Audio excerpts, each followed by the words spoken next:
ये मम्मी भूख लगी है, खाना दो, भूख लगी है, खाना दो। रोहन भागता हुआ आता है और अपनी माँ से लिपट जाता है। अरे अरे आराम से रोहन, खुद भी गिरेगा और मुझे भी गिराएगा। चल आ गया है तो अब हाथ मुंह धो और खाना खा ले, मैं तब तक खाना लगा देती हूँ। बस मैं यूं गया और यूं आया। रोहन जल्दी से कपड़े बदल कर आया, लेकिन जैसे ही उसने टेबल पर रखी रोटी सब्जी देखी तो उसका मुंह बन गया। ये क्या है मम्मी? क्या है मतलब? रोटी सब्जी है और क्या? मम्मी वो तो मुझे भी दिख रहा है, लेकिन खाने में हरी चटनी, प्याज और रायता वो कहाँ है? वही तो आप अच्छा बनाती हो, उसके बिना तो मजा ही नहीं आता। ये सुनकर संध्या मुस्कुराई। अरे बेटा, सब्जी रोटी बन रही है, रायते की कौन सी जरूरत है रोज रोज। और चटनी के लिए धनिया और पुदीना खत्म हो गया था, अब जो बनाए वही खा ले। समय नहीं लगा तो नहीं बना पाई। नहीं मम्मी, जब तक हरी चटनी और रायता नहीं बनेगा मैं खाना ही नहीं खाऊंगा। तेरे बिना नखरे हो गए, नहीं खाना है तो मत खा। रोहन खाना छोड़कर कमरे में चला गया। अरे बहू, उसका इतना ही मन था तो बना देती।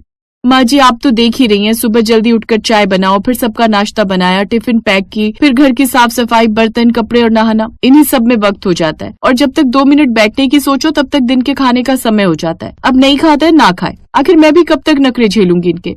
उस दिन रोहन बिना खाए हुए कमरे में चला गया और संध्या घर के कामों में लग गई। आखिर क्या वजह थी कि रोहन बिना हरी चटनी, सलाद और रायते के खाना नहीं खा रहा था? ये जानने के लिए चलना होगा हमें इस कहानी में थोड़ा पीछे। वाह वाह रमा, तेरी बहू ने तो क्या कमाल की चटनी बनाई है, और ये रायता भी बड़ा मजेदार है। जीरा का छौंक इसमें क्या कमाल का है। अरे हमारे यहाँ का तो पूछो मत, सबको खाने में ये 3 चीजें ही चाहिए। वैभव के पापा तो खाना ही नहीं खाते जब तक उन्हें ये सब ना मिले खाने में। तो सच में सब्जी भले कैसी भी बनी हो, लेकिन अगर उसके साथ हरी चटनी, प्याज और रायता ये सब मिल जाए ना तो मजा आ जाए। गायत्री अपने परिवार के साथ अपनी बहन रमा के घर डिनर पर आई हुई थी, जहाँ खाने के साथ उन्हें हरी चटनी, प्याज और रायता भी परोसा गया था। कुछ देर बाद खाना खाकर वो सब घर आ जाते हैं। फिर रात को कमरे में सोते वक्त, वैसे पूर्णिमा भाभी ने कमाल की हरी चटनी बनाई थी ना, और उसके साथ प्याज और रायता भी कमाल का था। फिर अगली सुबह संध्या 5 बजे उठ गई। नहाने के बाद पूजा पाठ करके सीधे वो रसोई में गई और चाय बनाकर अपने सास ससुर को दी। अरे बाप रे, 7 बज गए। जल्दी से रोहन और उसके पापा का टिफिन पैक कर देती हूँ। नाश्ते में आज ऑमलेट ब्रेड ही बना लेती हूँ, जल्दी बन जाएगा। संध्या रसोई में जाकर खाना बनाने लगती है, तभी रोहन आता है। मम्मी एक टाई तो पहना दो। ओफो रोहन, अब इतना बड़ा हो गया, खुद से कब टाई पहनना सीखेगा? एक तो वैसे ही लेट हो रहा है। संध्या जल्दी से उसको टाई पहनाती है। अब जल्दी से 5 मिनट में टेबल पर आ जाओ, नाश्ता रेडी है। कुछ देर में सभी नाश्ते के लिए टेबल पर आ जाते हैं, जिसके बाद वो सब साथ में बैठकर नाश्ता करते हैं। इसके बाद घर का सारा काम निपटाकर संध्या घर की साफ सफाई में लग जाती है। फिर दिन के समय दाल चावल बनाकर रख देती है, जिसके बाद सबको खाना खिलाकर दिन के बर्तन धोकर जरा सी देर आराम करो कि तभी शाम हो जाती है और सासू माँ की आवाज आ जाती है। बहू 1 कप चाय तो बना दे अदरक डालकर। जी माँ जी। संध्या चाय बनाकर अपनी सास को देती है। बहू आज शाम को खाने में क्या बना रही है? भाभी कुछ बढ़िया सा बनाना, जैसे कटहल की फ्राई सब्जी। कटहल वो तो देखना पड़ेगा कि घर में है भी या नहीं। संध्या रसोई में जाती है और फ्रिज खोलकर देखती है तो सब्जी के नाम पर बस कद्दू की सब्जी बची हुई थी। माँ जी, घर में तो बस कद्दू की सब्जी ही है। नहीं नहीं बहू, कद्दू खाने का मन तो नहीं है। एक काम कर, तू बाजार से जाकर सब्जी ले आ। जी ठीक है पापा जी। संध्या सब्जी लेने मंडी जाती है, जहाँ वो लौकी, तोरी, कटहल, बैंगन की सब्जी खरीद लेती है। तभी उसकी नजर धनिया पुदीने पर जाती है। अरे धनिया पुदीना, आज मैं भी इसकी हरी चटनी बना देती हूँ, घर में सब खुश हो जाएंगे। संध्या चटनी बनाने का सामान ले आती है। घर आकर शाम के समय संध्या ने ताज़ा धनिया, पुदीना, हरी मिर्च और नींबू लिया और मिक्सी का इस्तेमाल न करते हुए सिलबट्टे पर चटनी पीसने लगी तो रसोई में एक अलग ही खुशबू फैल गई। माँ जी बड़ी तारीफ कर रही थी ना पूर्णिमा की, लेकिन आज मेरे हाथ की चटनी खाकर देखेंगी तो हैरान रह जाएंगी।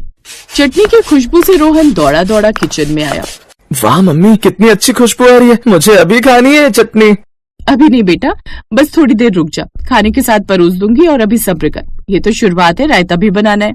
अब बारी थी रायते की। संध्या ने दही में हल्का सा पानी डाला, उसमें नमक, भुना जीरा, हरी मिर्च और थोड़ा सा पुदीना डाला। रायता बनते ही ठंडक का एहसास पूरे घर में फैल गया। मम्मी आज तो मजा आ जाएगा। अरे तू देखता जा अपनी मम्मी का कमाल। संध्या ने प्याज काटी। प्याज की खुशबू के साथ ही उसे अपने बचपन की यादें ताजा हो गई। संध्या की आंखें नम हो गई। काश आज माँ जिंदा होती तो रोहन को अपने हाथ का रायता खिलाती। संध्या ने झट से सब तैयारी कर ली। कुछ देर बाद सब लोग टेबल पर आकर बैठ गए तो संध्या ने उनके सामने कटहल, दाल और हरी चटनी, प्याज और रायता परोसा, जिसे खाते ही सब उसकी खूब तारीफ करने लगे।